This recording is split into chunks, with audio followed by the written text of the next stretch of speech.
Allez, c'est parti. Bonsoir à celles et ceux qui nous regardent en direct sur Facebook et bienvenue à celles et ceux qui nous regarderont dans les jours qui viennent sur Facebook et sur YouTube. Le débat de ce soir est le troisième que nous organisons autour de la question de la candidature communiste, de son opportunité, de sa légitimité, son utilité. Les choses ont bougé, nous venons d'entrer dans une nouvelle période, dans un nouveau moment, puisque la conférence nationale du Parti communiste qui s'est tenue il y a quelques jours, le fait 10 avril, a voté majoritairement pour une candidature, sur le principe de la candidature, et a voté aussi son accord pour qu'elle soit portée par Fabien Roussel. La décision finale, on le sait, est entre les mains des adhérents du Parti communiste français, des communistes, qui vont voter le week-end prochain, dans le week-end du 7, 8, 9 mai prochain.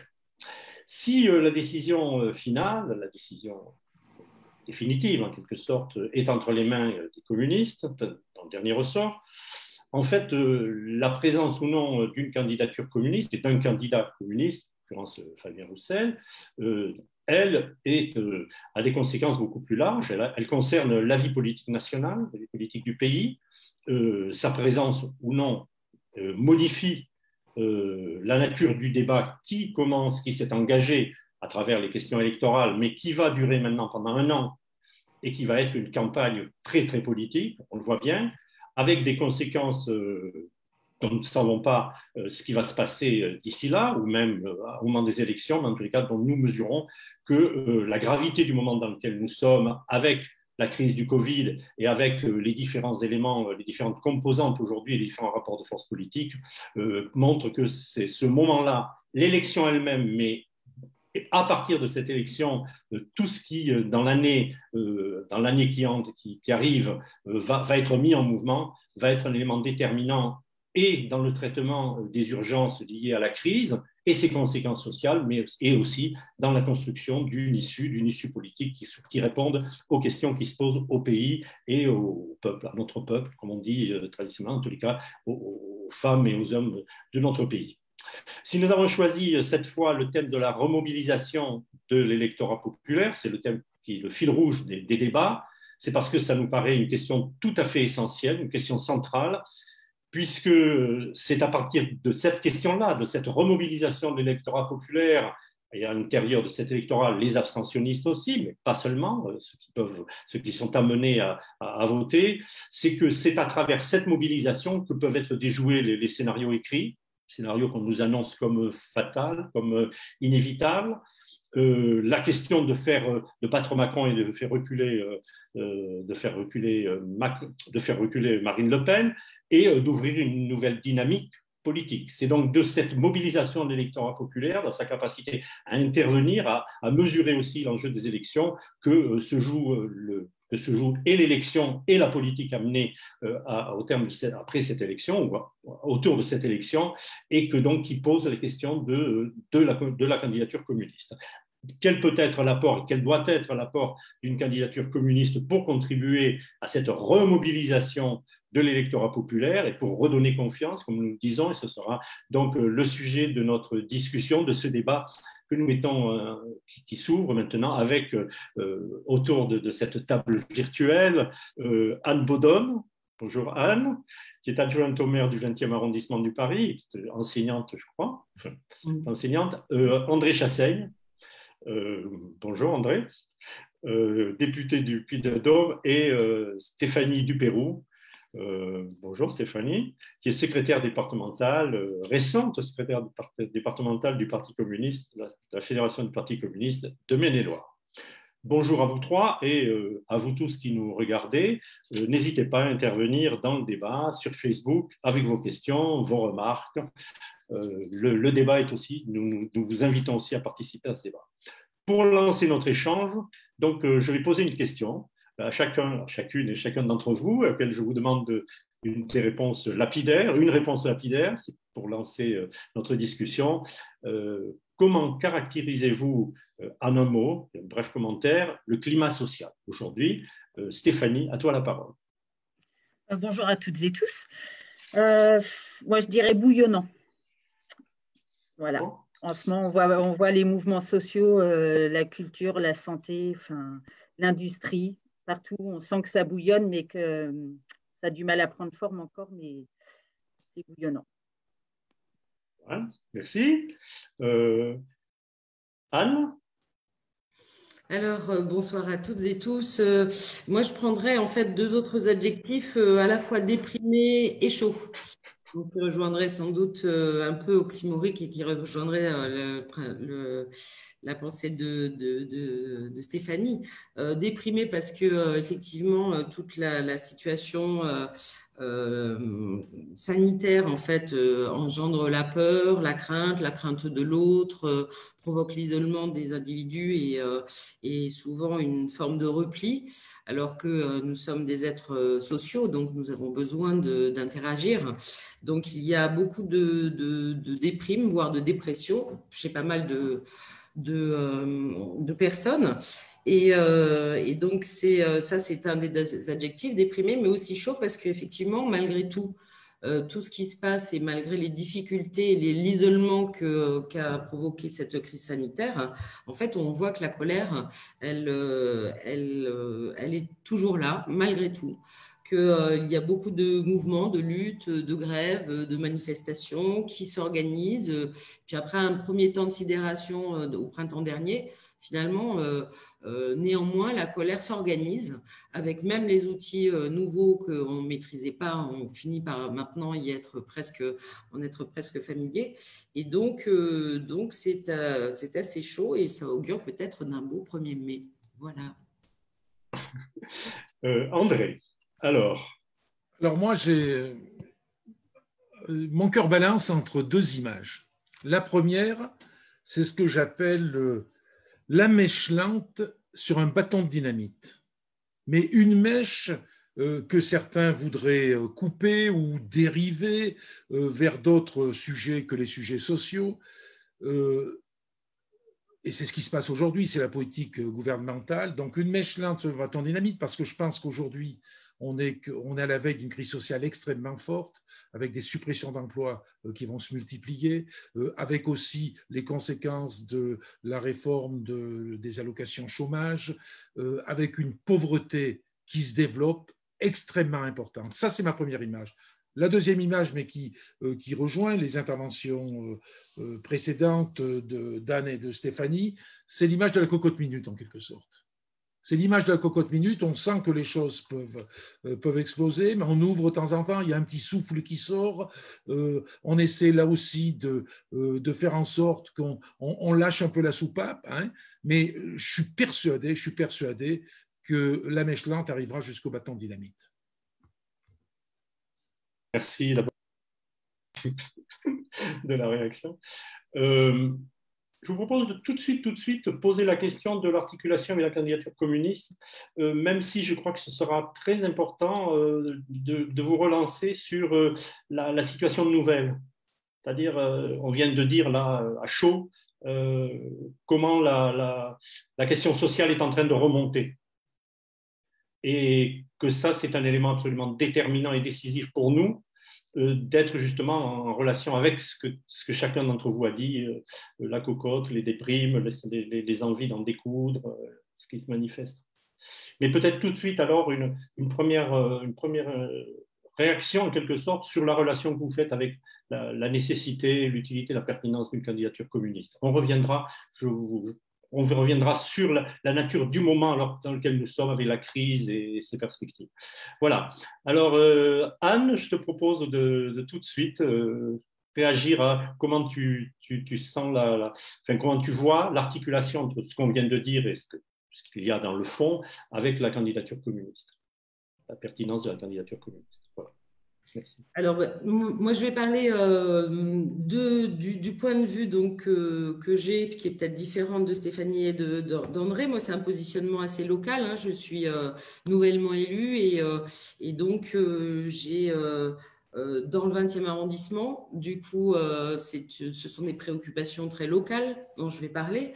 Moi, je vois qu'il y a là une très grande, comme l'a dit André, une très grande détresse, évidemment sanitaire, mais aussi sociale. Et donc, cette détresse, je crois qu'il faut qu'elle soit portée et que le parti peut la porter vraiment de manière très claire. Et nous, dans le 20e arrondissement, il me semblait, hein, en acceptant par exemple de devenir élu alors que je n'en avais pas l'intention finalement, moi j'ai mon adhésion au Parti communiste, c'était le 22 avril 2002. Donc c'est un peu symbolique. Et c'est vrai que donc j'ai été portée par cette crainte évidemment de l'extrême droite. Ensuite, j'ai milité par crainte justement de ce danger. J'ai participé à la campagne en 2017 pour Mélenchon et j'ai moi-même voté pour une candidature donc unique. Et puis voilà, ce qui s'est passé, c'est j'ai l'impression que le Parti communiste a été invisibilisé, en tout cas sur le quartier et même nationalement. Et puis on a perdu. Donc, je me dis que cette expérience-là, elle nous a été nocive et qu'elle ne peut pas être reconduite. Du coup, je pense qu'effectivement, une candidature communiste s'impose. Je crois que nous portons un discours et des propositions, notamment sur l'hôpital, par exemple. Et là, je reviens sur le concret, c'est-à-dire qu'il y a en même temps aujourd'hui, dans le 20e arrondissement, une élection législative partielle. Nous avons décidé de porter la candidature de Thomas Roger, qui est un infirmier. Et quand je vois la réaction des habitants du 20e sur cette candidature, ils réagissent et c'est vrai qu'ils ne disent pas « Ah, on va voter pour le COCO ou le candidat communiste ». Ils vont voter pour l'infirmier. Et donc, je me dis qu'en portant des candidatures comme celle-ci, qui sont le reflet de toutes nos positions depuis longtemps hein, sur l'hôpital, les affiches qu'on colle sur l'hôpital public, ça fait des années. Et là, ça se concrétise et je vois que ça répond vraiment à une attente des habitants du 20e. Donc, je pense qu'on peut aller au-delà et donc une candidature à la présidence aussi. Merci. André, toi, comment tu réagis de faire... Alors moi, je suis très sensible communiste dans un moment comme ça. Vas-y, je suis très sensible à ce que vient de dire Anne parce que j'étais dans une analyse proche de la sienne avec mes mots. Je crois je vois deux choses qui me semblent prioritaires. C'est qui peut, à part le Parti communiste français, parler à ceux qu'on appelle les invisibles aujourd'hui. Les invisibles de la République, les invisibles de notre pays. C'est-à-dire tous ceux qui ont été depuis des années négligés, ceux à qui on pouvait s'adresser à la grande époque du Parti communiste français, mais une classe ouvrière qui a beaucoup évolué depuis, qui s'est transformée en une classe populaire, certes, mais des services.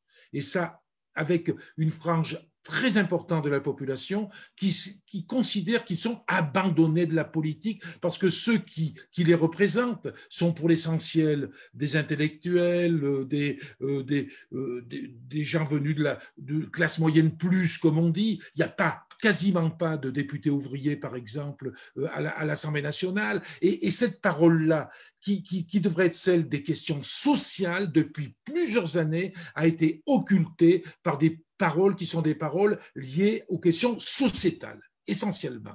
Et ça, il y a véritablement à se saisir des priorités d'aujourd'hui. Il faut qu'on ait un candidat, et ce sera le cas, j'en suis persuadé, qui puisse véritablement toucher ces couches populaires, qui aujourd'hui, on peut dire ce qu'on veut, restent sur le bord de la route. Soit vont dans l'abstention, soit vont vers un vote d'extrême droite. Vraiment, c'est la première dimension. Pour moi, c'est extrêmement important de travailler cela. La deuxième chose, c'est pas avoir un candidat communiste pour avoir un candidat communiste, mais c'est aussi s'appuyer sur notre histoire, sur notre vécu et sur le potentiel que l'on a à pouvoir créer du rassemblement. parce qu'il y a certes les élections présidentielles, mais il y a aussi ce qui va suivre après les élections présidentielles. Mais pas un rassemblement qui serait un rassemblement dans la stratosphère, complètement dégagé pour rêver un simple changement de régime, comme certains ont écrit récemment, mais pour qu'il y ait un changement de société avec des mesures très transformatrices. Et je crois que le Parti communiste français, il est à même de créer ce rassemblement en posant les vraies questions. Stéphanie? Oui, enfin bon, j'ai plus grand-chose à rajouter, si ce n'est que, comme dit Anne, le fait d'avoir justement un élu infirmier, ça redonne, enfin, je pense que surtout dans les quartiers populaires, ça redonne une dimension à la politique accessible. Comme l'a dit André, il y a beaucoup dans la tête des gens, le politique, il est inaccessible parce que c'est intellectualisé. Enfin, pour eux, c'est toujours des gens inaccessibles. Et le fait que ce soit un infirmier, ça redonne une autre dimension aux gens. Ça donne une personne accessible, proche d'eux, qui comprendra leurs problèmes.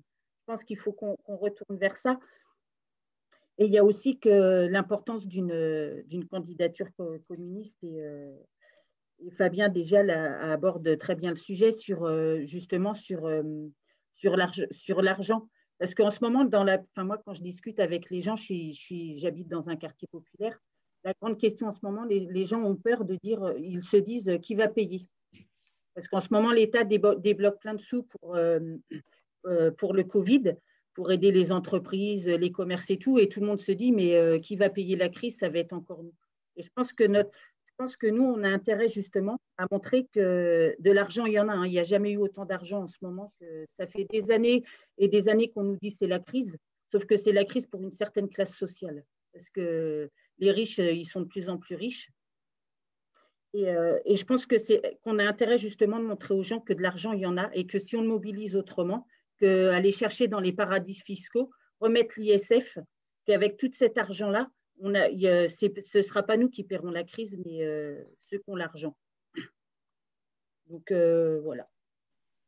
Oui, mais on est rentré je crois, dans une question qui est là, mais que je pense que ça me paraît important de creuser sur ça. C'est-à-dire la nouveauté de la situation. Quand nous parlons de pauvreté, nous avons toujours parlé de pauvreté. Mais là, quand même, il est en train de se passer quelque chose d'invraisemblable, d'impensable. On a combien? 1 million de plus de pauvres, mais en plus, c'est des gens, des femmes et des hommes qui ne s'imaginaient pas pauvres au sens de pauvres, qui avaient peut-être des difficultés de fin de mois, qui avaient des inquiétudes pour l'avenir des enfants. Mais avec cette violence, je pense que ça, il n'y a pas de génération qui ont connu ça de ce niveau-là. Évidemment, la question des jeunes est emblématique, mais c'est un des éléments. Mais quand même, il est en train de se passer quelque chose d'extrêmement violent. Et je trouve qu'il y a un rapport avec la candidature communiste dans la mesure où c'est quand même, quand on réalise que dans un pays comme la France, il faut organiser des collectes dans les banques alimentaires. Nous, à Montreuil, on fait des collectes, le parti, devant les supérettes, des choses comme ça. Mais quand on pense qu'on est amené à faire ça, et quand on se dit jusqu'à quand il faut le faire, on ne sait pas. C'est quand même, c'est une situation effarante, et qui est liée à cette crise. Et je trouve que l'élément de la crise du Covid, là maintenant, venant après la crise de 2008, qui avait vu l'effondrement du système financier, pose quand même des questions et politiques et de transformation comme elles ne se posaient pas avant, il y a quelques années.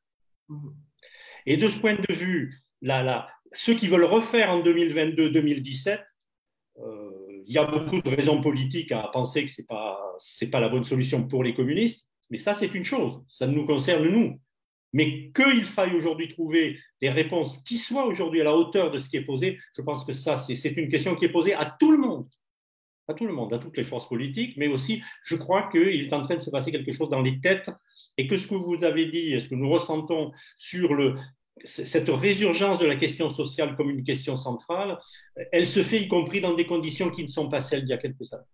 Voilà, enfin, je voudrais mettre ça dans la discussion sur la nouveauté du moment, parce que c'est aussi ça qui donne peut-être un caractère particulier à la question de la candidature de Fabien, en l'occurrence. Oui, je t'en prie, vas-y, Anne, c'est pour relancer la discussion que je voulais insister là-dessus.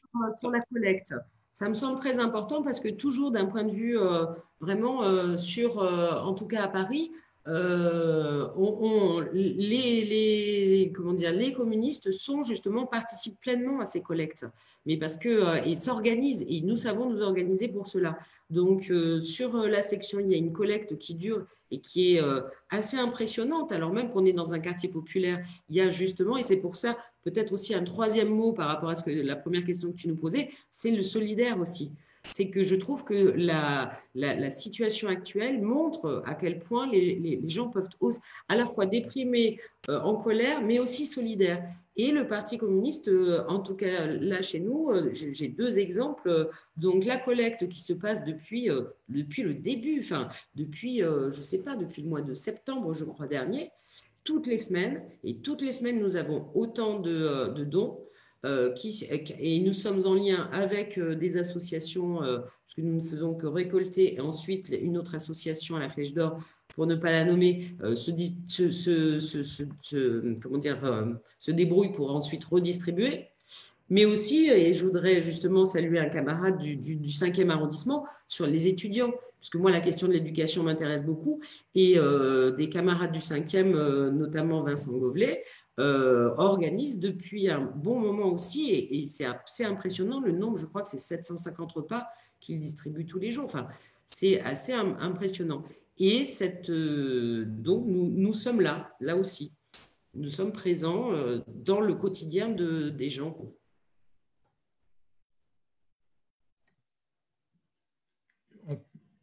Je peux m'exprimer? Oui. Je t'en prie, André. Stéphanie, oui, pour aller dans ce sens, il y a quelques mois, mais je ne l'ai pas fait récemment, j'avais eu un échange avec Henriette Steinberg, la nouvelle secrétaire générale du Secours populaire français, qui m'avait alerté sur le fait que la pauvreté aujourd'hui, les grandes difficultés sociales touchent de plus en plus de personnes qui en étaient éloignées.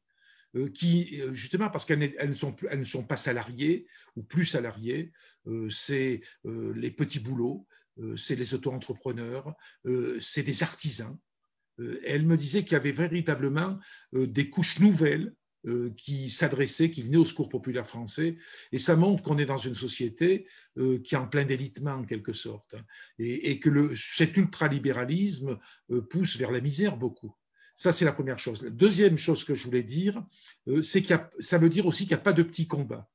Je prends l'exemple, on faisait allusion à ça tout à l'heure, de l'augmentation des petites retraites agricoles que notre groupe parlementaire a obtenu et que je portais depuis très longtemps, qui permet seulement, je dis bien, aux chefs d'exploitation qui ont une carrière complète d'agriculteur d'atteindre le minimum. C'est-à-dire 1050 euros. Hein, c'est 1050 euros. Mais ça représente pour certains d'entre eux une augmentation qui va, pour certains, atteindre 150 euros. Pour d'autres, ça sera moins parce qu'ils avaient une retraite un peu plus importante. Eh bien, je le dis parce que c'est une réalité, ça m'a beaucoup blessé. Je me suis fait insulter par les réseaux sociaux dans ma circonscription par des militants de la France insoumise qui ont considéré que c'était une honte de se glorifier d'une augmentation aussi misérable. Ce qui veut dire qu'il y a les grands slogans politiques, mais souvent, ce qui est oublié aujourd'hui, c'est la réalité des gens. Et qu'obtenir une augmentation de 100 euros par mois d'une pension, c'est quelque chose qui compte. Et donc, je crois que le Parti communiste, il doit, contrairement à ceux qui ont des grands slogans, qui souvent d'ailleurs sont dans leurs slogans extrêmement démagogiques, on pourrait y revenir, il faut qu'on s'intéresse aux plus petits.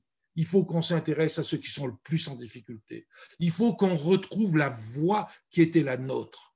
C'est ça qui est important. Et ça veut donc dire qu'il faut prendre à bras le corps toutes les questions. Parce que c'est vrai, entre nous au Parti communiste, souvent, je le vois avec les députés, on va s'écorcher sur les questions de bioéthique, sur les questions de fin de vie, sur les questions de laïcité, sur tout un tas de questions qui sont pour l'essentiel ce que j'appellerais des questions sociétales. Je ne dis pas qu'il ne faut pas les traiter. Mais on oublie complètement les vraies questions. Eh bien, les vraies questions, Quand je discute avec les gens de ma circonscription ou dans mon village, ils ne me parlent pas de fin de vie, ils ne me parlent pas de bioéthique, ils ne me parlent pas de laïcité, parce que c'est vrai que c'est... Mais ils me parlent de quoi? Ils vont me parler, y compris des questions de sécurité dont on ne parle pas. Parce qu'on a estimé que le fait de parler de ça, c'est être de droite. Ils vont me parler, y compris de questions d'immigration. Il faut qu'on apporte des réponses par rapport à ça, avec nos explications à nous. Ça ne veut pas dire que je dis qu'il faut fermer les frontières, attention. Mais je veux dire par là, il y a des sujets, le travail par exemple, l'assistanat, il y a des sujets qu'il faut apprendre à bras le corps et on ne les prend pas ces sujets. Donc il faut que notre candidat puisse y compris se coltiner ce type de sujet. Écoute, oui, Stéphanie, d'accord, attends juste. Tu viens juste d'ouvrir sur la question d'aller plus loin dans la légitimité de la candidature communiste, de Fabien en l'occurrence, de cette parole-là dans un moment comme celui-là. Qu'est-ce qu'elle apporte et en quoi elle est utile et nécessaire. Mais Stéphanie, tu voulais réagir, je t'en prie. Je voulais juste compléter sur la pauvreté. Et, enfin, moi, je suis vraiment très, très inquiète pour les mois à venir parce que, notamment chez les jeunes, là, il y a, avec la nouvelle, enfin, la réforme qu'ils veulent faire sur l'allocation chômage, avec la baisse des revenus, je me dis, mais enfin, déjà, quand on touche juste 1 000 € d'ACEDIC, finir les fins de mois, payer son loyer, c'est ultra compliqué. En plus, avec la réforme qu'il y a eu sur la CAF, les ajustements de loyer, elles vont se faire sur les 3 mois suivants. Ça va faire des trous dans le mois. Je pense qu'il va y avoir des loyers d'impayés. Ça va être encore des expulsions. Enfin, il y a les moins de 25 ans. Et chez les jeunes, là, je pense que tous ceux qui vivotaient par des petits boulots d'intérim, mais qui n'étaient pas suffisants pour ouvrir des droits, ça va être le grand plongeon parce qu'un moins de 25 ans n'a aucun droit. Il n'a pas le droit au RSA. Enfin, moi, j'ai eu le problème personnellement avec un ami de ma fille, enfin bref, que du coup, j'ai hébergé, qui était orphelin de ses 2 parents et qui s'est retrouvé sans rien. Et que si je ne l'avais pas hébergé, il se retrouvait à la rue. Et il y a tous ces gamins qui sont en rupture familiale aussi et qui se retrouvent sans rien, qui sont jetés à la rue. C'est des gamins, il y en a, ils ont 18, 19 ans, on les voit à la rue. Enfin, moi, c'est des choses j'ai vraiment c'est des choses qui me portent. Et justement, il faut vraiment apporter des réponses à toute cette misère. Et comme disait André, maintenant, ça touche des catégories qui n'étaient pas touchées, mais aussi une génération. Moi, ma génération, quand on était dans la merde, quand on était jeune, les parents nous aidaient, pouvaient un peu subvenir et nous aider. Sauf que maintenant, les parents sont pris à la gorge aussi. Et du coup, on ne peut plus porter d'aide à ses propres gamins. Enfin, c'est des générations qui font comme ça que la pauvreté grandit et que ça devient vraiment très, très compliqué justement pour la jeunesse. Je voudrais en profiter pour relancer, alors pour resserrer sur, à partir de choses qui ont été dites, de partir des problèmes des femmes et des hommes et des réalités qu'ils vivent, en quoi ça peut s'inscrire, ça doit s'inscrire dans une offensive pour écarter le danger Le Pen, parce que quand même, on nous présente comme une fatalité le fait que Le Pen serait au 2e tour, et donc maintenant c'est à qui sera en face d'elle. Et la droite, elle dit, elle essaye de réduire un peu son influence en se mettant sur le terrain de Le Pen, en prenant les thèmes qu'on a vus, en se radicalisant vers la droite, vers l'extrême droite. Et puis à gauche, un peu, on a l'impression que la discussion, ce serait, mais lequel d'entre nous va être au 2e tour en face de Le Pen ? Et on serait dans ce scénario-là. Or, la question dont on est en train de parler maintenant, c'est comment ces souffrances des femmes et des hommes, et aussi ce besoin de changement, et ce besoin d'espoir, ce besoin de vivre, doit être un élément de la bataille politique pour faire reculer Le Pen. J'aimerais qu'on ait une discussion là-dessus, sur comment justement cette mobilisation populaire, à partir des problèmes réels vécus par les femmes et les hommes, les problèmes de fin de mois, les problèmes d'avenir, sont un élément de la force qui peut permettre de sortir d'un scénario écrit. Voilà, à partir de votre expérience à chacune et chacun d'entre vous. Oui, vas-y, André. Non, mais André, je veux bien ouvrir rapidement. Vas-y, je t'en prie, André. Mais très rapidement. Parce Stéphanie, bien sûr. Ce que je pense, moi, c'est qu'il faut qu'on soit très attentif à ne pas se laisser enfermer dans une espèce d'appel qui serait uniquement de l'anti-Macron ou de l'anti-Le Pen. C'est-à-dire, certains ont même écrit parmi nous qu'il fallait un changement de régime. Ce n'est pas un changement de régime qu'il faut. c'est un changement de société. Donc, il faut qu'on porte véritablement la transformation de la société. Ce n'est pas, par exemple, seulement le partage des richesses, mais c'est faire en sorte qu'on s'attaque aux banques, qu'on s'attaque à la domination financière, qu'on porte à la fois qu'on porte des grandes réformes structurelles et qu'on dise qu'on peut avoir une autre société qui fera du commun. C'est ça qu'il faut qu'on puisse développer. Et en même temps, concrètement, eh bien, mettre du contenu. Parce qu'aujourd'hui, s'il faut que, même à la limite, si on avait eu, ce qui ne sera pas le cas, s'il y avait eu un candidat unique du progrès, de la gauche, est-ce que ça serait pour refaire ce qu'on a vécu jusqu'à maintenant ? Et qui a fait qu'aujourd'hui, il y a ce décrochage avec les classes populaires, où les promesses ne sont pas tenues, où on ne s'attaque pas fondamentalement au système. Il faut qu'on porte ça. Et il faut que demain, on puisse construire un rassemblement, je pense notamment, si on fait bouger des lignes au moment des législatives, mais sur de véritables transformations fondamentales. Et il faut qu'on sorte de cette espèce de politique j'allais dire parisien, excuse-moi, Anne, c'est pas ça, de quelques intellectuels, quelques porteurs de pensées soi-disant progressistes, et qui, en définitive, effectivement, ils veulent changer le régime, ils ne veulent pas changer la société. Moi, ce que je veux, c'est qu'on change la société.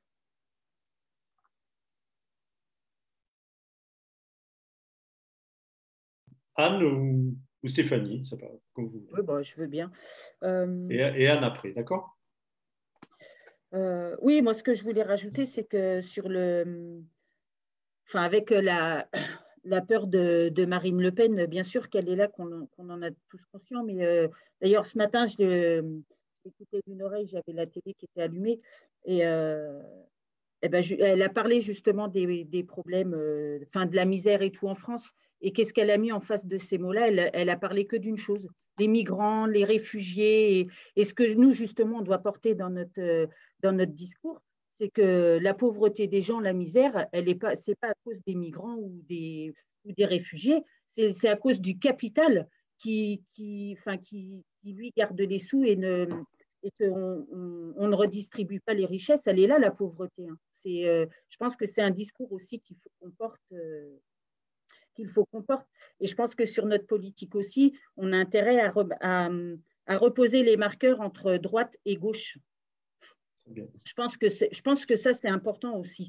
Parce qu'on entend souvent, de toute façon, c'est tous les mêmes. De toute façon, qu'on vote pour l'un ou pour l'autre, c'est tous les mêmes. Mais non, justement. Et ça, c'est à nous de remettre les marqueurs droite-gauche. D'ailleurs, ce matin, je regardais justement un sondage où 2 Français sur 3 disaient qu'ils ne souhaitaient pas que Macron se représente. Et ce n'est pas Macron en tant que tel le problème, c'est que le problème, c'est la politique de droite. Ce qu'il faut faire comprendre aux gens, je pense, c'est qu'on mette Macron, Sarkozy ou quoi que ce soit. D'ailleurs, on disait, oui, on ne veut plus de Sarkozy, maintenant on ne veut plus de Macron, mais c'est qu'on ne veut plus de la droite. Je pense que c'est aussi je pense que c'est des mots qu'il faut qu'on utilise. C'est la droite, c'est une politique de droite qu'on est en train de subir. Et que peu importe qui on met à la place de telle ou telle personne, on aura toujours le même résultat parce qu'on est sur des politiques de droite. Et je pense que ça, il faut bien mettre les mots là-dessus.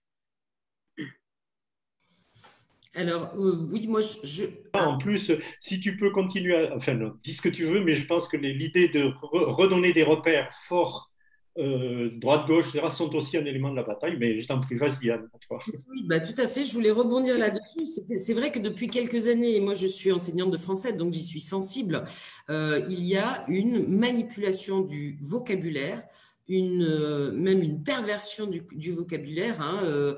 Là, j'ai l'émotion fait que je n'ai pas d'exemple qui me viennent comme ça spontanément, mais ils vont venir.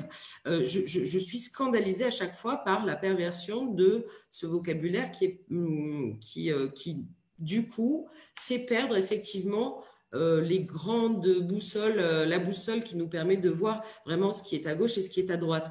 Et justement, donc, je reviens sur la question qui nous préoccupe là tous, qui nous réunit, c'est-à-dire sur une candidature communiste. Je pense que effectivement, ce discours, et je ne suis pas tout à fait d'accord avec toi, André, c'est le contenu, on l'a. Enfin, moi, j'ai l'impression que ça fait des années que les grandes questions sur les services publics, la nécessité des services publics, en particulier de l'hôpital, ça fait des années que donc on porte ces idées et les affiches, on les colle et depuis des années. Sur la question de l'urgence sociale aussi, des services publics forts, de l'éducation, des transports. Enfin, je vois sur le 20e, là, il y a un gros boulot qui est fait sur les transports et les gens en sont reconnaissants à l'élu Jacques Baudrier qui fait ce boulot. Donc, le discours, on l'a, sauf qu'on n'était pas visible. Et parce que derrière un autre candidat, en ayant un candidat comme actuellement le fait Fabien Roussel, c'est vrai qu'on revient, et je trouve que ces choix sont très bons, à savoir sur la réindustrialisation de la France, sur les services publics. Il y a un discours enfin qu'on entend et que du coup, même, et c'est ce qui m'intéresse, les abstentionnistes, parce que moi, j'ai pas d'espoir de faire changer d'avis quelqu'un qui va voter Le Pen. Par contre, j'ai beaucoup d'espoir de refaire voter, redonner de l'espoir à ceux qui ne votaient plus. Et en étant audible, parce qu'on aura une place dans les médias, on sait qu'elle est limitée, on sait quand on fait des sondages sur les temps de parole, qu'évidemment les communistes, on en a beaucoup moins que d'autres, mais en tout cas en ayant un candidat, on en aura un peu. Et en plus, cet espoir qu'on pourrait donner, que j'espère qu'on donnera, il peut être redonné aussi à nous-mêmes, au parti, c'est-à-dire aux militants. Parce que c'est vrai que de fédérer tout le monde derrière une candidature, je pense que ça peut faire beaucoup de bien au moral, parce qu'on s'est parfois un peu étripé sur des candidatures qui ne satisfaisaient pas tout le monde. Voilà. Je voudrais rester encore un peu sur cette question du rapport entre mouvement populaire, enfin mobilisation populaire et Le Pen, parce que je pense qu'il y a aussi la façon de se battre contre Le Pen a aussi une incidence sur la manière sur la manière dont on se bat pour changer la politique face à la droite. Je crois que les deux sont complémentaires, mais là il y a un élément. Tu disais tout à l'heure justement que toi tu avais adhéré en 2002. Donc, on est 10 ans après et on peut commencer on peut tirer quelques enseignements. Pardon. Comment ? Le lundi matin, 22 avril, à 9h du matin, je suis allée à Colonel Fabien. Oui, oui. Mais je pense qu'il y a déjà un élément qu'on sent monter dans ce que vous dites, c'est que dans le fond, quand on se situe dans le sens du mouvement et dans le sens d'une bataille qui part des réalités, il y a une espèce de petite musique d'espoir qui se dessine. Il y a quelque chose qui dépasse le fatalisme, qui dépasse l'idée que de toute façon le scénario serait déjà écrit. Et j'aimerais bien là qu'on creuse un peu sur ce que fait Fabien, la façon dont il porte cette voie-là, d'aller plus loin sur qu'est-ce que ça peut modifier dans le paysage et dans les rapports de force. C'est-à-dire, est-ce que c'est une candidature en plus ou est-ce que c'est une candidature qui peut apporter vraiment quelque chose et donc qui sera utile? Voilà, j'aimerais qu'on ait un petit échange là-dessus à partir de notre expérience de chacun là où on est et avec nos entourages. Je ne sais pas qui est-ce qui commence. Toi, André. Oui, alors, je partage sur ce que disait Anne sur le fait qu'on a beaucoup souffert d'un manque de visibilité. Ça, c'est certain. Le fait de ne pas avoir de candidat, parce qu'on est actuellement, on le voit bien, c'est la campagne des élections présidentielles qui permet de mettre les projecteurs sur des propositions qu'on peut porter. Et effectivement, on a été complètement occulté. Et d'autant plus que notre programme n'a pas été porté parce qu'on avait des divergences très importantes, notamment en 2017 avec Jean-Luc Mélenchon et la France Insoumise, que l'on a toujours, des divergences, on pourrait revenir dessus, mais on n'est pas là pour ça, mais très fortes. On n'a pas pu expliquer notre point de vue. On n'a pas pu. Et donc, à partir de là, c'est vrai qu'on n'était plus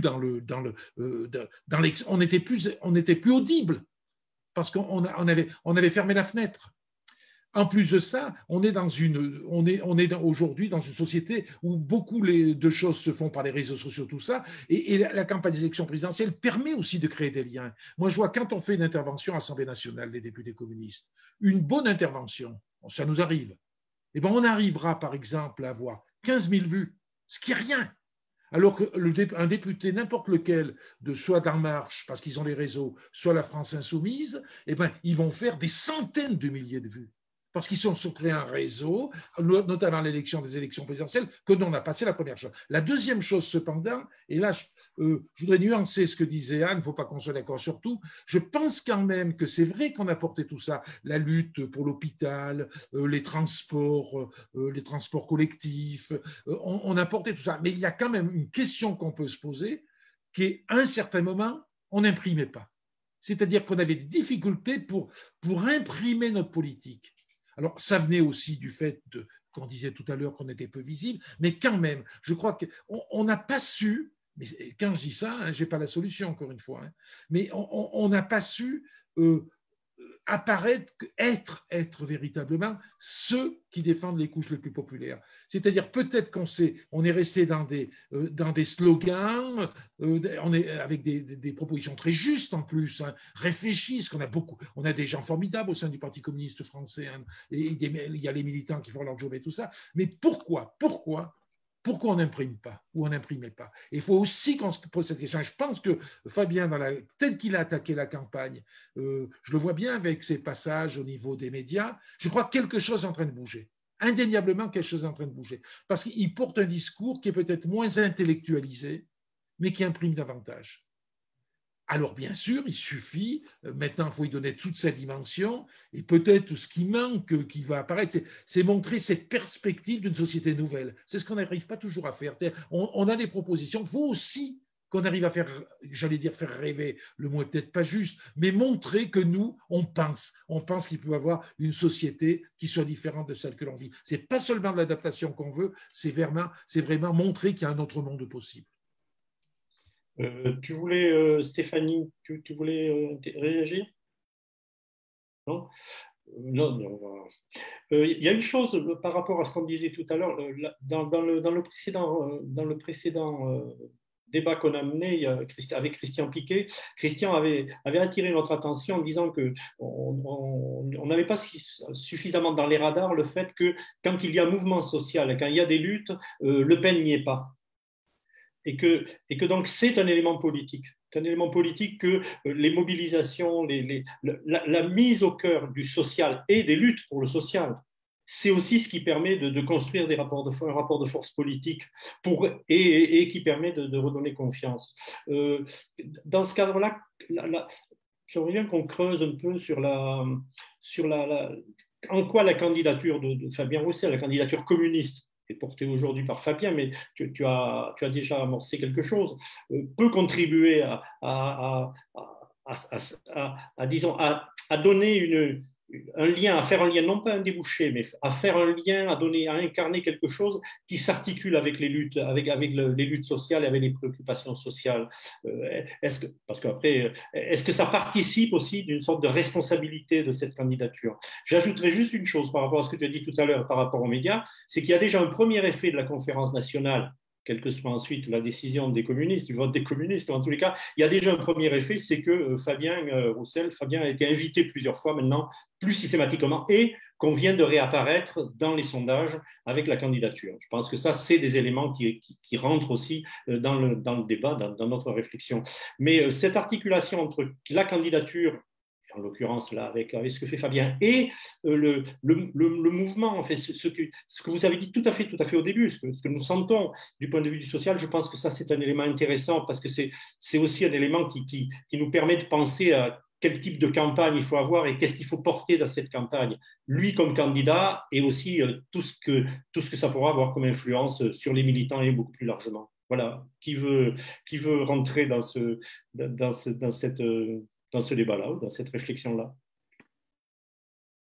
Anne, tu veux y aller? Oui, je veux bien. Je mettrai en fait sur la candidature et l'utilité d'une candidature communiste et celle de Fabien Roussel.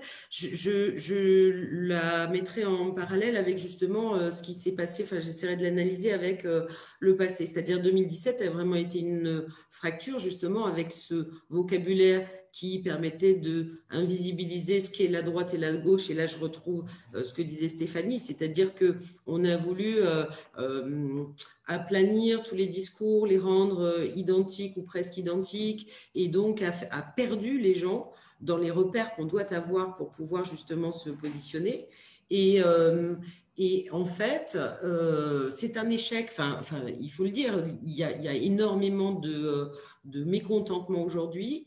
Là, je sais plus, je crois que c'est Stéphanie qui donnait le sondage là sur 73% des Français qui ne veulent pas d'une candidature de Macron. Donc, il y a vraiment un mécontentement.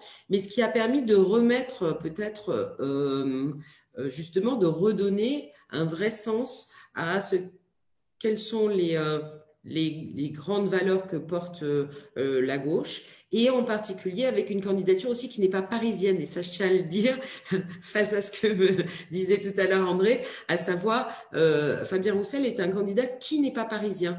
Et c'est en plus, c'est quelqu'un du Nord, et donc une région qui a été fortement délaissée longtemps. Et il porte toutes les luttes, à la fois l'histoire des luttes de par son histoire, à lui, personnelle, mais aussi de celles qui sont en train de se faire aujourd'hui. Et donc, je crois que c'est un éclairage nouveau et qui peut donner justement, cesser d'être centré sur Paris et tous les grands candidats parisiens. Et donc, lui, il porte autre chose. Et en ça, je pense que ça peut être aussi une bonne nouvelle et entendue par beaucoup. Merci. Stéphanie, tu veux rentrer dans la discussion? Oui, je vais rebondir sur ce que tu disais par rapport justement à l'utilité du Parti communiste par rapport aux mobilisations. Je pense que c'est ce qui fait aussi la force du Parti communiste, qui a toujours été sa force d'ailleurs, c'est de porter les revendications de tous ces ouvriers quand ils sont en lutte. Et d'ailleurs, je dirais même qu'à la limite, c'est le rôle d'un politique justement, que d'apporter des réponses aux revendications des syndicats et des ouvriers quand il y a des choses qui ne vont pas. Je pense que c'est le rôle du politique que d'y répondre. Et qui mieux que nous pouvons répondre justement à ces revendications-là. D'ailleurs, Fabien le fait très bien quand il parle de reprendre la main sur le capital, sur la répartition des richesses et tout ça. Toutes ces richesses, d'ailleurs, je pense que c'est ce qu'il faut faire comprendre aussi dans le monde ouvrier, c'est que toutes ces richesses qui sont amassées, c'est la richesse des ouvriers, c'est de par leur travail. C'est un salaire, c'est pas une aumône, c'est le fruit de son travail. Et de plus, il y a ce que le patron nous donne et il y a ce qui lui reste à côté. Mais ce qui lui reste, c'est le fruit du travail aussi de l'ouvrier. Donc, je pense que c'est toute une chose un discours à porter justement, et qu'il faut que les ouvriers se réapproprient ça. Parce que je pense que pour certains maintenant, quand on discute avec les gens, souvent on nous dit oui, mais c'est le patron qui nous fait vivre. Mais non, c'est l'ouvrier qui fait vivre son patron. Moi je le vois comme ça, et je pense que c'est des discours quand même à porter. Je pense que c'est important d'avoir cette vision-là. Je veux bien dire deux mots, ouais, mais c'est fini. Oui, André. Non, Stéphanie n'a pas terminé, je crois. Non, si, vas-y. Oui, je voulais dire que ce qui est important aussi, c'est de concrètement bien dans notre comportement, bien montrer que notre pratique politique, ce n'est pas forcément celle des autres. Moi, je l'ai vu et je vais m'appuyer. Je pourrais citer des exemples dans ma circonscription, là où je suis élu député, quand il y a des luttes, par exemple.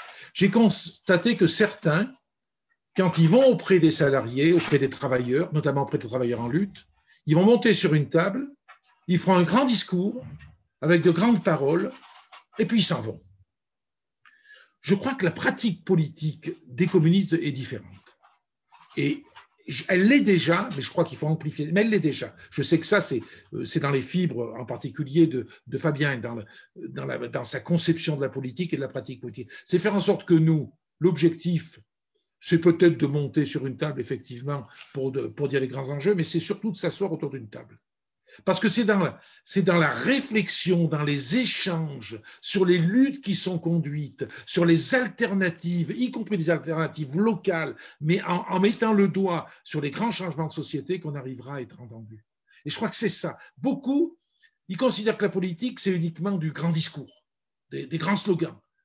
Mais on a une voix qui part, certains vont nous écouter, mais ça ne fait pas évoluer les consciences. Donc je pense que pour évoluer les consciences, il y a effectivement la lutte, mais c'est aussi mettre la main dans le cambouis de la lutte et essayer de bien montrer l'articulation entre les combats qui sont menés et l'exigence d'un changement de société. Et c'est ça qui est la spécificité, j'en suis persuadé, des communistes. Et si on compare avec d'autres, je ne vais pas les citer, c'est complètement différent.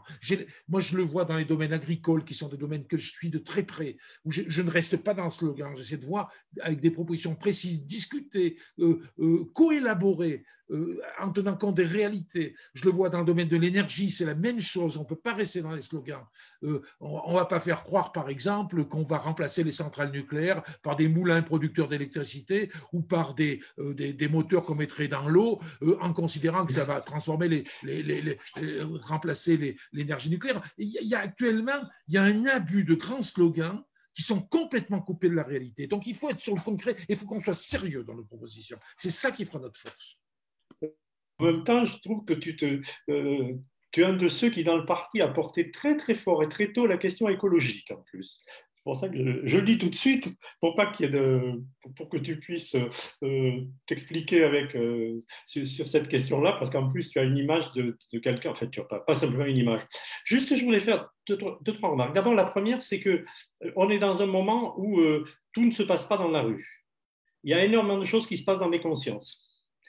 Parce que ce qui est en train de bouillonner ou de monter, que ce soit en termes d'angoisse ou d'envie d'autre chose, ne peut pas se compter au nombre de manifestants.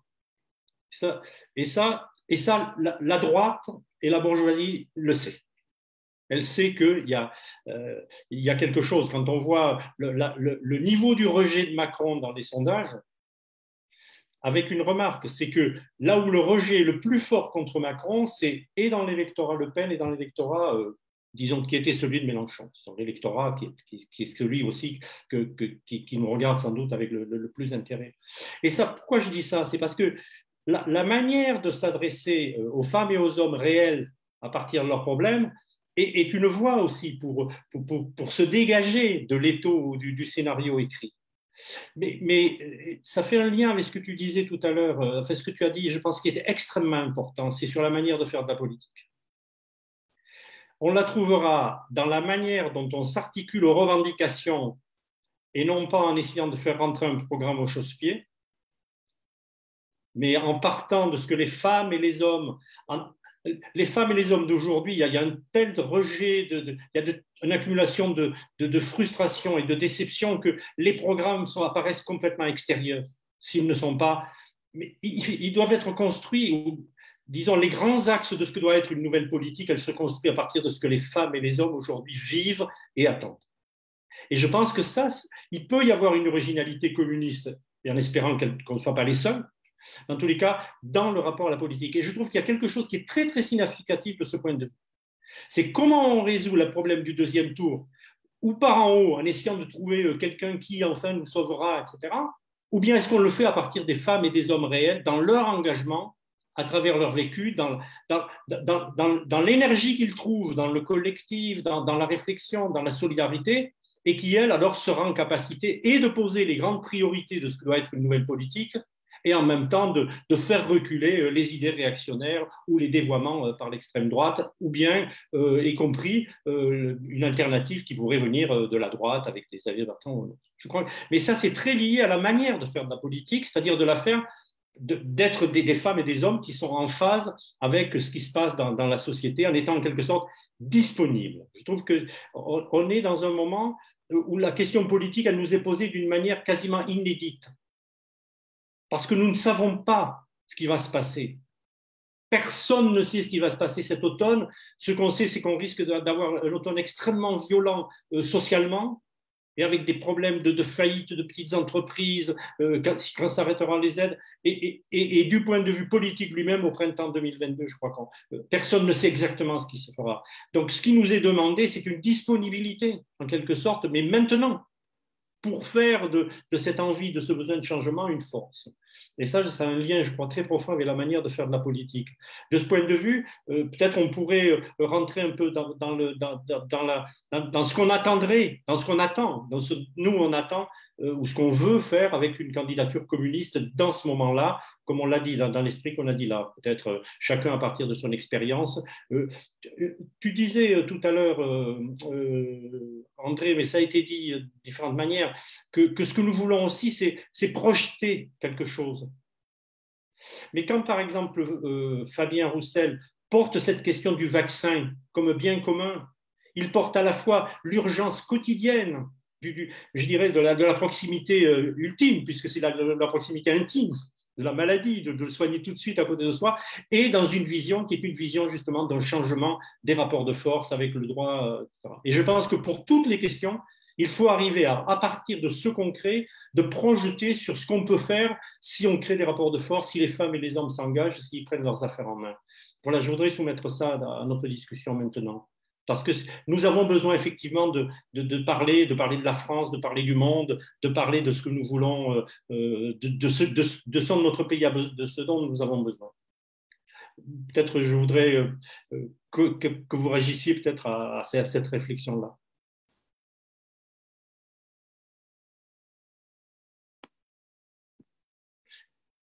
À partir de votre propre expérience, parce que c'est aussi ça qui fait la richesse d'une réflexion politique. Et à partir de ce que dit aussi Fabien dans ses interventions. Je laisse la parole, moi. Non, je laisse la parole à Anne et Stéphanie, parce que j'ai déjà beaucoup parlé. Alors, que construire, donc, c'est ça, hein, c'est notre avenir, à l'avenir que souhaitent les communistes. Moi, enfin, sur l'expérience personnelle que j'ai de notre travail militant sur le 20e arrondissement, il y a déjà un grand contentement effectivement de redevenir visible, de reconquérir notre intégrité. Parfois, certains militants ont eu le sentiment d'avoir été désavoués sur certains sujets, d'avoir dû avaler des couleuvres très importantes. Et je pense qu'effectivement, le discours, moi je poursuivrai hein, le programme que nous avons et que bien sûr il faut rédiger. Peut-être tu as raison, Daniel, au plus près des préoccupations des Français, mais sur l'urgence de la santé, sur l'urgence sociale, sur l'urgence écologique et aussi d'éducation, par exemple. Hein, c'est des grands sujets, mais je pense qu'effectivement, peut-être si on applique ou on essaie d'en parler de manière pratique par rapport à des situations plus régionales et plus locales, ça aura, effectivement, on parlera davantage aux gens à qui on farcit la tête de choses, effectivement, de peur, de cette espèce d'épouvantail d'un certain duo. Mais j'espère quand même, parce que je suis enseignante, et j'espère que l'esprit critique qu'on a voulu et qu'on essaie de construire à l'école, qu'il conservera quand même, que les gens conserveront leur esprit critique et sauront déjouer ce piège qui nous a été quand même tendu 2 fois. Et donc là, je pense qu'il y aura une réaction. Je l'espère en tout cas. Stéphanie, toi, sur l'idée de la construction, de ce qu'il faudra porter, de ce qu'il faut porter à partir de ce que nous vivons et de ce que nous comprenons et des idées que nous avons aussi. Je pense qu'il faut porter du commun aussi avec les gens, construire avec les gens ce qu'on disait. Et je rebondis aussi sur ce que dit Anne sur l'importance d'une candidature communiste. Je pense que c'est important aussi pour redonner confiance dans notre parti. Je pense qu'il y en a quand, à la conférence et tout, hein, qui sont contre une candidature communiste, mais je pense qu'il y en a, c'est parce qu'ils sont frileux aussi, ils ont toujours cette peur du 2%. Mais je pense qu'il faut qu'on ait confiance on ait confiance dans notre parti, dans nos propositions, dans tout ce qu'on peut porter et d'être auprès des gens. Enfin, notre parti, il a quand même 100 ans, on vient de fêter ses 100 ans, hein, on ne part pas de rien. Les plus grandes conquêtes sociales ont quand même été portées par le parti. On a toujours porté la parole des ouvriers, de la classe populaire. D'ailleurs, le parti il a été ce qu'il a été parce qu'il était porté d'ailleurs par les ouvriers et la classe populaire. Donc, je pense que oui, c'est vraiment important que le parti reprenne confiance en lui pour faire monter une candidature communiste et faire vivre le projet de société qu'on a pour les gens.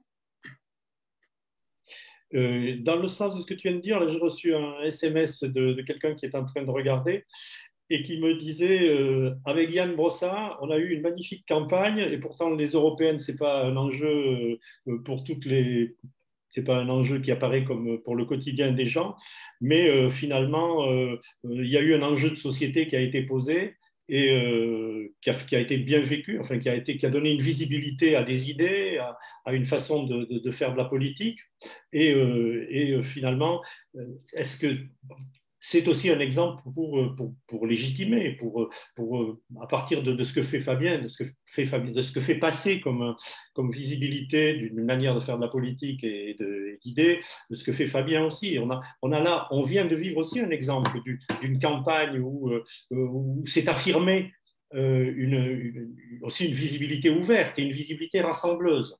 De ce point de vue, la question du rassemblement ne se pose pas, comme tu le disais, uniquement dans la recherche du plus petit commun dénominateur, mais dans la construction. Il me semble qu'on est là confronté à cette question-là de façon très, très concrète. Tu voulais réagir, André, tout à l'heure. Oui, je voulais dire, maintenant, je réagis sur ce que tu viens de dire. Effectivement, la campagne Yann Brossard était une formidable campagne et qui a permis de poser des problèmes du devenir de l'Europe, des questions sociales. Alors, certains voudraient s'abriter derrière le résultat, qui n'a peut-être pas été au final à la hauteur de ce qu'on pouvait espérer compte tenu de la qualité de la campagne et de nos investissements, mais ce n'est pas du jour au lendemain. C'est pas du jour au lendemain que par un coup de baguette magique, on va de nouveau apparaître dans le paysage politique et gagner toute l'écoute que l'on mérite et la représentativité. C'est pour cette raison que le résultat de Yann, il a été ce qu'il a été, mais qualitativement, il y a eu une très belle campagne et je crois que et en ce qui concerne Fabien, moi j'ai la certitude. Alors vous allez dire, je fais un acte de foi. Mais que si on continue sur cette campagne-là, avec une mobilisation des communistes, comme on va l'avoir, avec cette pratique politique, eh ben, je suis persuadé qu'on fera bien au-delà, et que on a un espace à occuper. Je lisais, j'avais noté dans un livre de Denis Maillard, je crois que le livre, je pense que c'est un livre qu'il a écrit, je ne sais pas il y a combien d'années en fait, mais il avait cette très belle formule, il disait « Une place est à prendre, ils attendent une parole en parlant des travailleurs, qui attestera de son existence et d'une force qui le représentera. Ils attendent une parole qui parlerait d'eux et les représenterait. » Et je crois qu'avec Fabien Roussel, avec le candidat communiste, je crois qu'on va avoir ça. Et je suis persuadé que ça exige de vraiment être très optimiste. Et surtout ne pas se replier. Les sondages, c'est une chose, c'est les premiers sondages. On apparaît déjà, alors qu'on n'existait plus. Et moi, j'ai la certitude qu'on peut surprendre beaucoup avec ce que l'on porte, avec la personnalité de Fabien Roussel, avec la mobilisation de nous tous, en fait. Et tout à l'heure, ce que disait Anne, ça m'a sur l'infirmier, j'allais dire le jeune infirmier. Je l'ai rencontré, moi. Il est venu, je l'ai rencontré, il est venu, je suis allé le saluer là, devant l'Assemblée nationale. Et ben, je me dis, quand on discute avec un jeune comme ça, dans ce moment de crise sanitaire, qui se présente à des élections législatives, avec une pêche, avec une foi, et voilà il faut qu'on réfléchisse à ça pour les élections législatives, qui arriveront après les présidentielles, parce que je dis souvent, il faut un nouveau message. Peut-être qu'on n'a pas suffisamment imprimé, comme je le disais à l'heure, un nouveau langage peut-être simple, qui parle au peuple, comme le fait très bien Fabien, peut-être moins intellectualisé qu'on a pu l'avoir quelquefois par le passé, mais il faut de nouveaux visages. Et je crois que c'est très important, et qui soit le reflet des couches populaires. Moi, je crois beaucoup à ça. Mais ce que tu poses, ce que nous posons ici ensemble, c'est la possibilité d'une nouvelle politique. Dans le fond, on a là un verrou à faire sauter. Parce qu'on est quand même très, très, très sous la pression de scénarios écrits et en plus sous la pression d'un moment extrêmement anxiogène, violent. Si on prenait l'actualité de ces jours-ci, c'est terrible, enfin, la façon dont on perçoit les choses, d'où l'importance, sans les minimiser. C'est ça. Parce que il faut quand casser nous la insistons coquille. tellement sur... Pardon, oui. Il faut casser la coquille, on nous met une chape de plomb dessus. D'ailleurs, nous-mêmes, quelquefois, quand il y a une lutte qu'on va discuter avec les salariés, on est souvent en retrait par rapport à ce qu'ils attendent. Parce que, contrairement à ce qu'on peut penser, les travailleurs, ils croient qu'il y a une prise de conscience qui peut se faire, qui se fait certes dans les luttes, que cette société-là, on peut la bousculer. Je crois qu'il y a une attente très forte par rapport à ça. Et en quoi la candidature de Fabien Roussel, enfin la candidature communiste est portée, là, comme nous commençons à le voir avec Fabien Roussel, après nous verrons ce que décideront les communistes, en quoi elle peut contribuer à redonner confiance? Comment vous le sentez, ça? Je laisse parler. Je laisse parler. Stéphanie, je ne sais pas.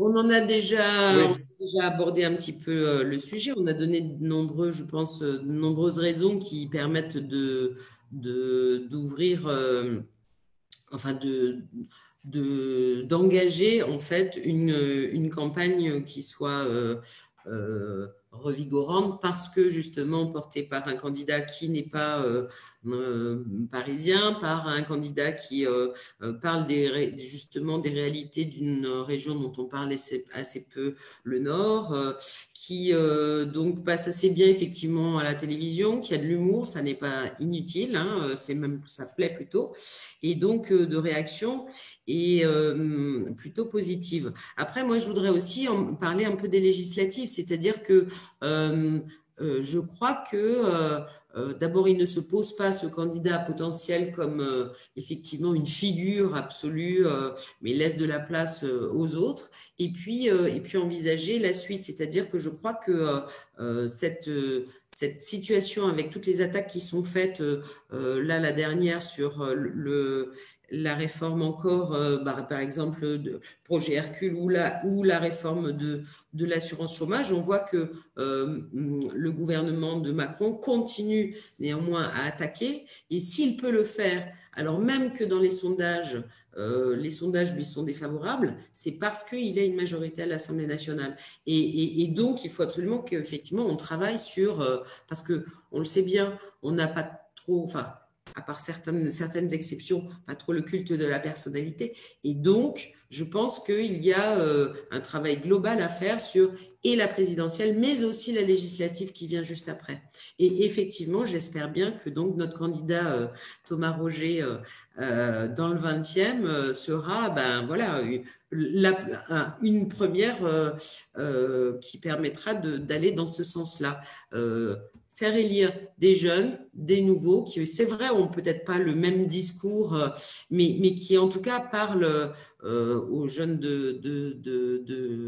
aux jeunes comme eux, et qui donc peut-être fera revenir certains abstentionnistes vers le vote, en voyant que ce sont des vraies candidatures de vrais gens, et non pas de conseillers de Paris ou d'éternels élus qui donc ont une place quand même bien au chaud.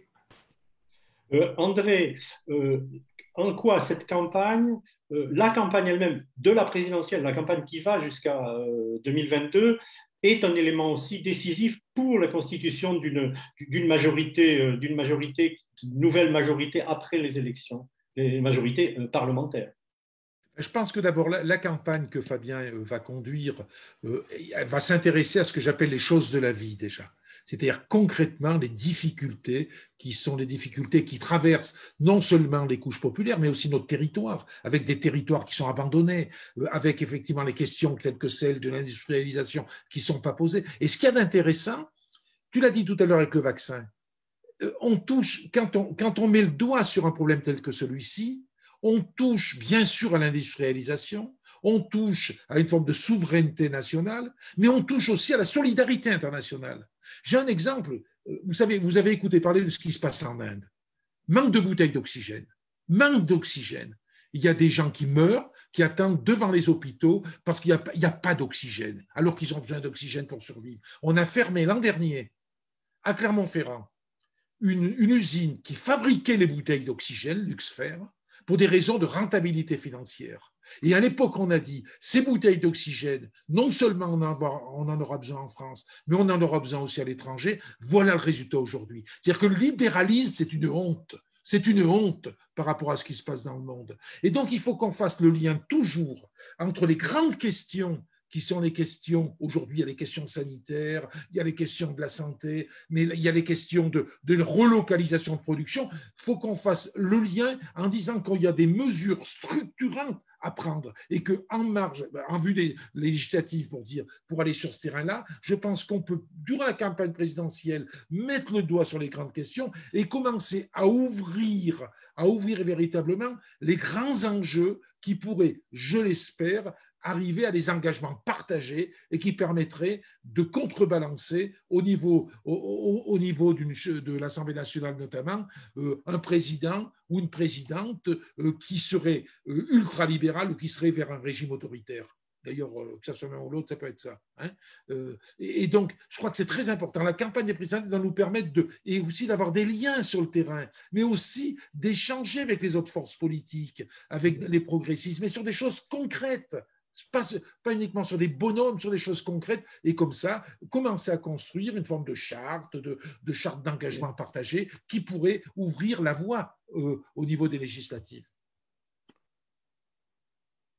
Je voudrais dire un mot là-dessus. Je voudrais dire un mot. C'est que tout dépend de la campagne qu'on fait.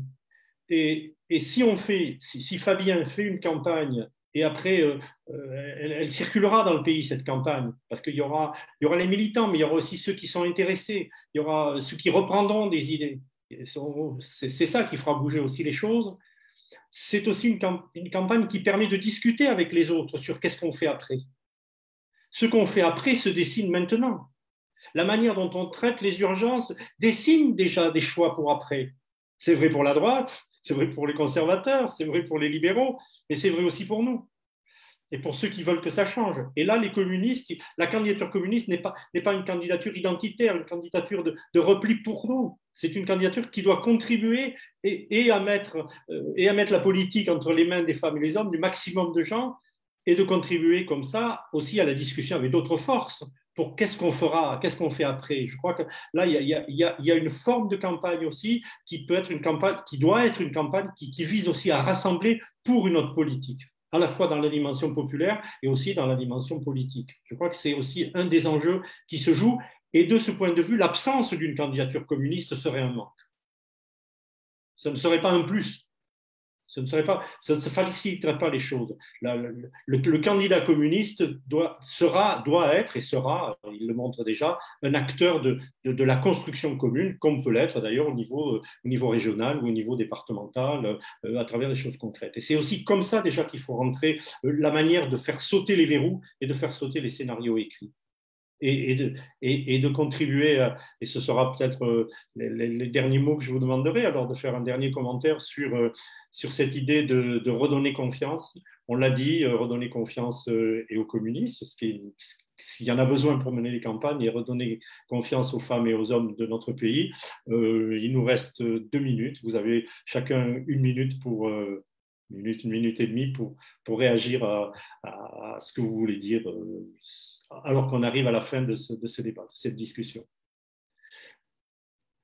Stéphanie, tu veux y aller ? Oui, moi je vais juste conclure sur que je pense qu'il est vraiment important d'avoir une candidature communiste pour porter les colères, justement, et pour redonner confiance et espoir pour aller construire une nouvelle société, une société anticapitaliste. Et j'espère pouvoir refaire rêver les gens. Je crois que l'idée du rêve, on va la retrouver. Anne, à toi. Alors moi, je vais faire un petit parallèle. Je pense que on doit parfois, il y a des hasards qui sont bienvenus, à savoir c'est le 150e anniversaire de la commune. Je pense que ça peut être de bon augure. Nous, on va le fêter évidemment parce que les derniers moments se sont passés en plus dans le 20e, donc pour nous, c'est très très important. Il y a malgré tout ce confinement qui a mis à plat tout ce qu'on avait prévu, toutes les grandes fêtes, etc., il y a une montée au mur des fédérés à partir de République qui, je crois, va être un grand moment. J'espère que ça sera le reflet de de l'année prochaine et une belle perspective pour un meilleur avenir. André. Voilà. Quand, à la suite des élections européennes, j'avais envoyé un texto à Yann Brossat. Je n'ai pas le détail, j'aurais pu regarder mon téléphone pendant que les camarades parlaient, mais je sais que je lui avais dit une chose. Je lui ai dit, Yann, pense à cette parole de René Char, l'inaccompli bourdonne de l'essentiel. Or, je crois qu'on a commencé à poser l'essentiel pendant les élections européennes, et je crois qu'on va continuer aujourd'hui avec les élections présidentielles. Je suis persuadé de ça. Poser les véritables problèmes et ouvrir, j'en suis persuadé, une voie qui soit une bonne nouvelle. Mais ça, il y a une condition. Et on pourrait, c'est peut-être pas le lieu, mais je crois que c'est l'ancien appel à tous les communistes. Je sais que parmi eux, certains ne souhaitaient pas, et ils vont l'exprimer, qu'il y ait un candidat communiste. Ceux qui souhaitaient la place, je ne sais pas, parce que c'est du non-dit souvent. Est-ce que c'était un candidat de rassemblement de l'ensemble des forces de progrès? Ou est-ce que c'était, sans le dire, renouveler ce que l'on a fait en 2012, que je soutenais en 2012, mais que je ne soutenais pas en 2017, renouveler avec la candidature de Jean-Luc Mélenchon. Mais je crois qu'il faut sortir de tout ça. Aujourd'hui, on est en train d'ouvrir des perspectives. Il faut vraiment se mettre au travail là-dessus. Et ceux qui croient que ça pourrait nous gêner pour avoir des députés communistes demain, c'est une erreur. Parce que tout ce que l'on va semer pendant la campagne des présidentielles, toute l'écoute que l'on va avoir, ce que l'on va tisser sur nos territoires respectifs, ça nous permettra demain de donner de la crédibilité aux candidats communistes. C'est ça le fond du problème. C'est pas avoir peur que certains règlent des comptes avec nous derrière. Non, non, nous c'est pas. On n'a pas ce type de crainte que certains voudraient nous faire à peau, comme ils le disent. D'ailleurs, ça a été tenté en 2017 contre des députés communistes sortants, ça a été mon cas. Ça a été mon cas. Mais non, nous, ce qui nous intéresse, c'est le devenir du peuple de France. C'est ce qu'il faut dire. Et on porte ça avec une force qui va, je pense qu'on peut tout faire péter si on s'y met tous. Voilà mon mot de la fin en ce qui me concerne. C'est le mot de la fin. Merci André, merci Anne, merci Stéphanie, merci à vous tous qui avez assisté à ce débat. Comme vous l'avez compris, la campagne n'est pas encore commencée tout à fait et que donc il va y avoir encore beaucoup de débats, beaucoup de discussions et beaucoup de travail pour construire à la fois la campagne et le débouché politique et ce que nous avons mis au cœur de nos débats et qui, je crois, est vraiment au cœur de cette campagne, remobiliser l'électorat populaire parce que c'est là que passera la solution. C'est ça qui sera décisif. Voilà. Merci encore à ceux qui ont participé, à vous trois. Et pour ceux qui ont apprécié ce débat, n'hésitez pas à diffuser le lien et sur Facebook et sur YouTube. Il sera utile sans doute dans les jours et peut-être encore les semaines qui viennent. À la prochaine en tous les cas. Et merci et au revoir.